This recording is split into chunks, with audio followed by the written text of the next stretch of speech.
어떻게 살아야 하나? 급변하는 세상에서 어떻게 살아야 되는지 세상이 아주 급변하고 있습니다. 오늘날 우리가 살고 있는 세상, 여러분이 살고 있는 세상, 내가 살고 있는 세상은 의심이 많아요. 의심이 많고 불신이 가득한 세상입니다.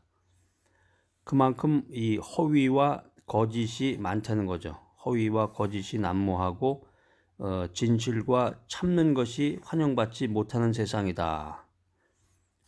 이 세상은 현대 사회는 진실에 관심이 없는 사회입니다. 진실이 뭐냐 이런 거에 관심이 없고 빨리빨리 이 참는 것을 환영받지 못하고 빨리빨리 뭐든지 진행을 해야 되는데 모든 것이 바쁘게 지나갑니다. 모든 것이 바쁘고 조급하게 지나갑니다.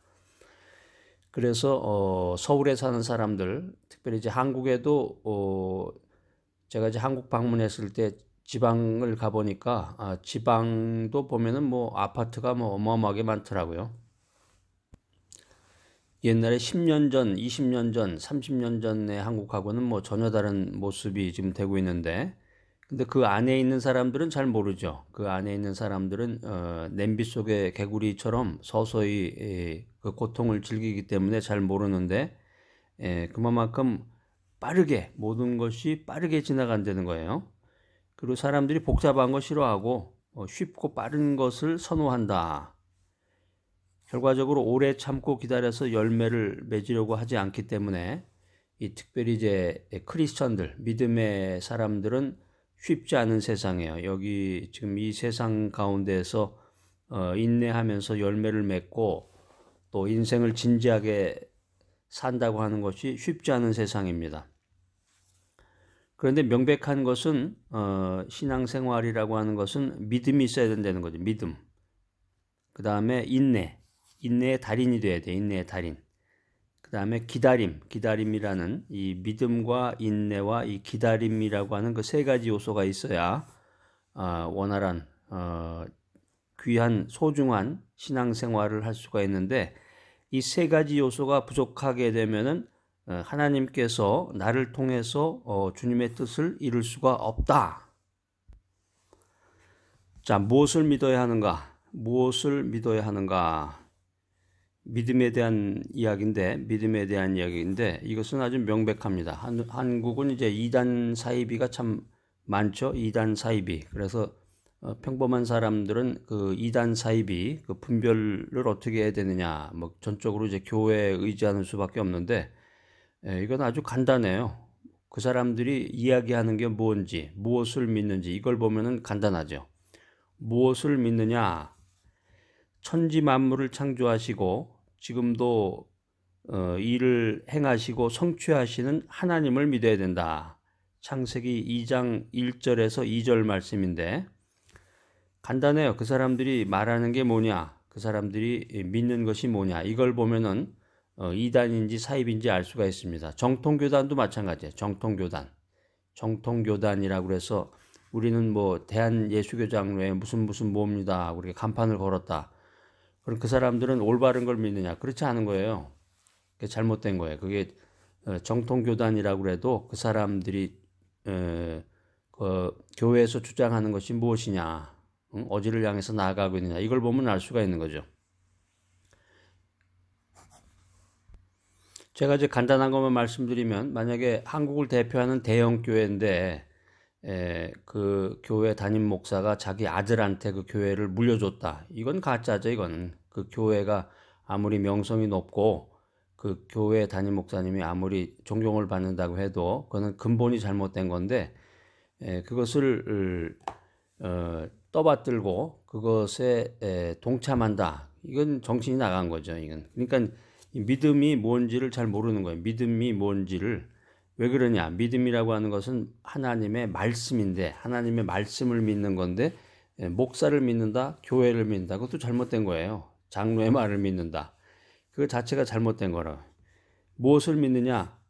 하나님을 믿는다. 하나님을 믿고 예수님을 믿고 성경 말씀을 믿어야지. 그게 기본이 되겠죠.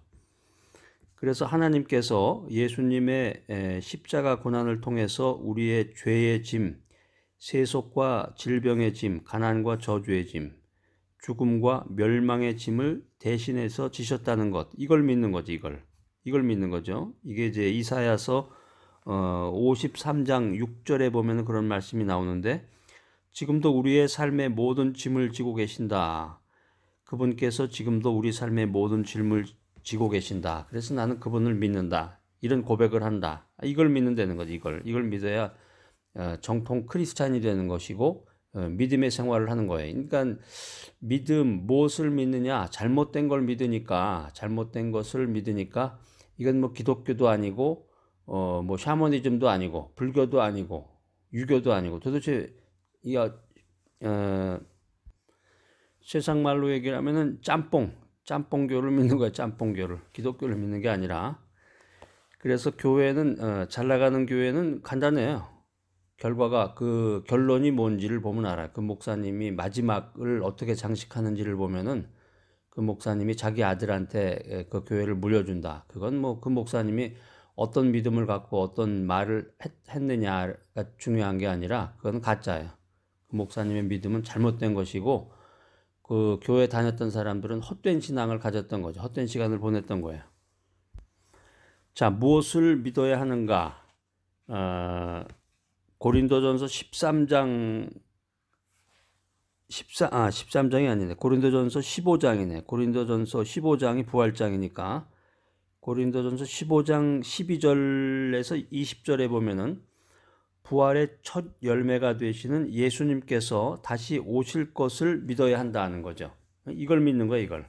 이런 사실들, 이런 구체적인 사실을 믿는 거지, 교회에서 담임 목사님이 무슨 얘기한 것을 믿는다. 그건 아니죠. 왜 그러냐면, 담임 목사라는 것은 이제 하나님의 대언자, 그 직분을 맡아서 주의 말씀을 전하는 하나의 종이죠. 하나의 종인데, 그 사람이 자기 자신이 하나님인 것처럼 떡 폼을 잡고서 자기가 하나님과 같은 동급의 사람인 것으로, 한국 교회 보니까 그런 분들이 많더라고요. 그런 분들이 많으니까 참 그런 것을 따르는 사람도 웃기는 사람들이지만은, 그런 담임 목사도 참 코미디언 같아요. 웃기는 사람.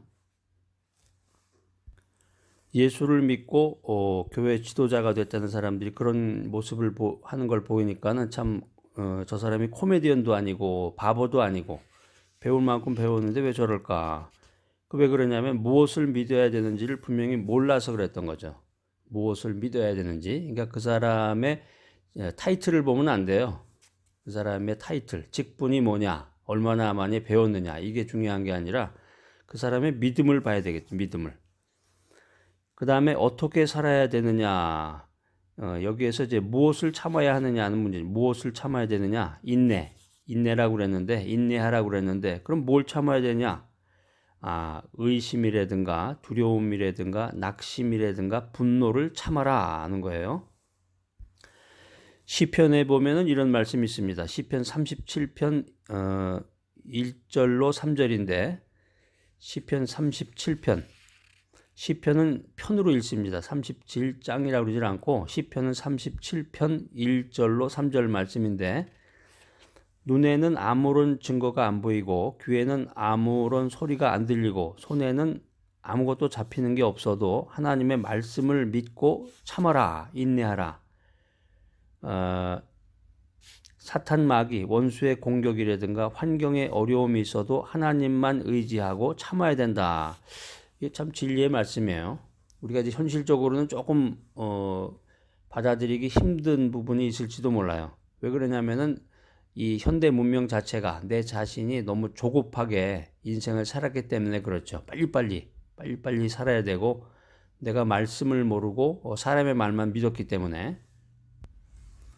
자, 그 다음에 무엇을 기다려야 되는가? 세 번째 요소인데요. 무엇을 기다려야 되는가? 기다림에 대한 내용인데, 하나님의 시간과 인간의 시간은 다르기 때문에 하나님의 때를 오래 참고 기다려야 된다는 거예요. 이게 야고보서 5장에 보면 나와 있습니다. 야고보서 5장 7절로 8절에 보면 하나님의 때에 대한 그런 이야기들이 나오는데, 하나님의 때를 기다려야 된다. 하나님께서는 이 때와 기한이 차서야 뜻을 이루신다는 거죠.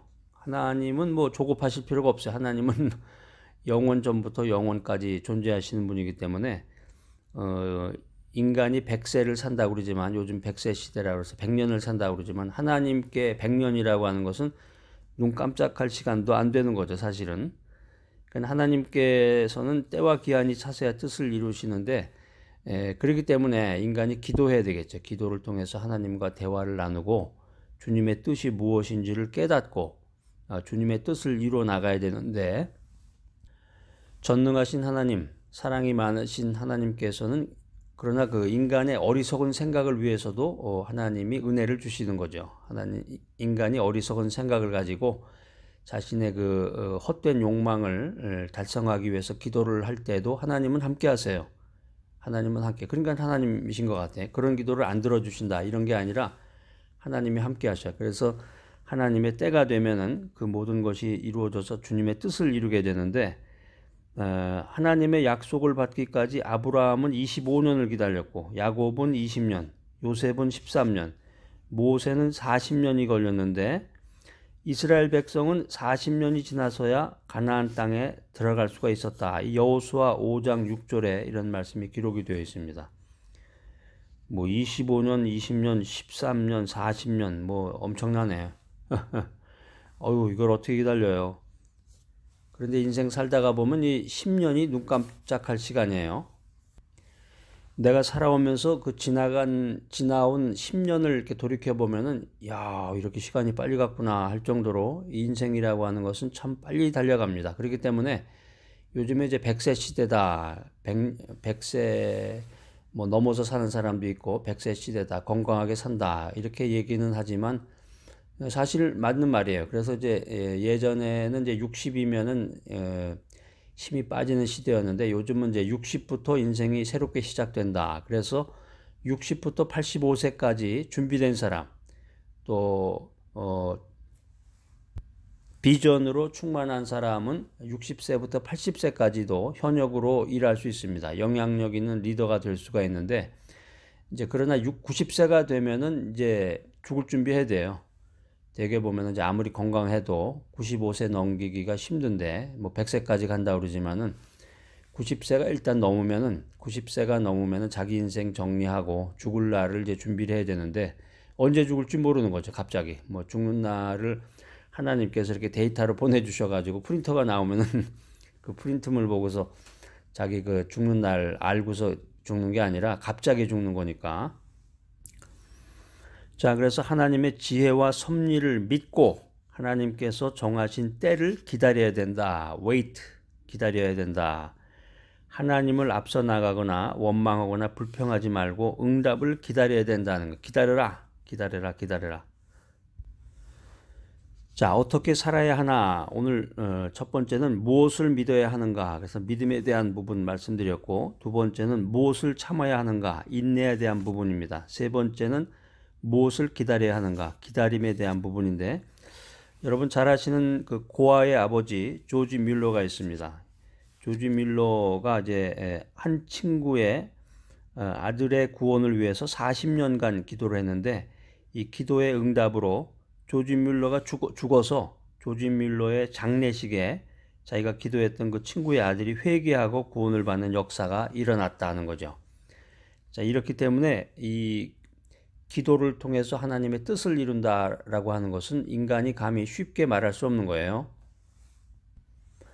자, 이 메시지를 들으시는 분 가운데서 주님의 뜻을 이루고 하나님께 영광 돌리고자 작정하시고 서운하신 분이 계시면은 그것을 포기하지 마시고 또 그것을 저버리지 마시고 약속을 지키셔야 돼요. 하나님과 약속을 꼭 지키셔서 주님의 뜻을 이루고 하나님께 영광 돌리는 귀한 삶을 사시기 바랍니다. 그래서 천국에 가서 하나님 만날 때 할 얘기가 있잖아요. 주님과 약속했던 것을 이제 지키고 주님을 만나게 됐습니다. 이런 고백을 할 수 있도록 우리가 중간에 포기하지 않고 하나님을 끝까지 믿고 인내하고 기다리면 이 약속의 말씀대로 하나님께서 응답하신다. 하나님의 뜻이 이루어진다. 이걸 믿어야 되는 거예요. 이런 믿음을 갖고 있어야 되겠죠. 그렇기 때문에 우리는 어떤 시련이라든가 인생의 어떤 고난 속에서도 이 믿음과 인내와 기다림 이 세 가지를 꼭 손에 잡고 항상 기억을 하고 이것을 실천해야 된다. 실천해야 된다. 뭐 자꾸만 있으면 뭐 하겠어요. 생각만 해서는. 실천이 중요한 거죠. 행동으로 옮기는 신앙. 실천하라. 실천하라. 여러분 이제 그 손에 꼭 잡고 있는 그 황금 덩어리 그거 다 소용없는 짓이에요. 그 원숭이 잡는 방법 여러분 아시죠? 그 원숭이를 잡기 위해서 이런 통에다가 그 손이 들어갈 만한 구멍을 뚫어 놓고 그 안에다가 바나나를 넣으면은 원숭이가 그 구멍 속에다가 그 손을 집어넣고 바나나를 꽉 쥔단 말이에요. 그래서 사람이 가서 원숭이를 잡으려고 그러면 도망을 가면 될 텐데 손을 빼고 도망을 가야 되는데 바나나를 놓고 손을 빼서 도망을 가야 되는데 원숭이는 끝까지 그 바나나를 잡고 있는다는 거죠. 그래서 인간이 그 원숭이를 잡는다. 이런 것처럼 인간이 얼마나 어리석은지 몰라요. 이제 죽어서 천국으로 올라가야 되는데 죽어서 이 세상을 마감해야 되는데 그때까지도 자신의 그 욕망이라든가 자신의 그 욕심을 버리지 못하고 그 황금 덩어리를 끝까지 손에 잡고 있는 거예요. 놓지 않고. 자, 이 메시지를 들으신 여러분 어떻게 살아야 하나? 어떻게 살아야 되겠습니까? 하나님의 때가 이를 때까지 믿음을 가지고 오래 참고 기다리면서 기도하고 또 기도하는 여러분 모두가 되시기를 기도합니다.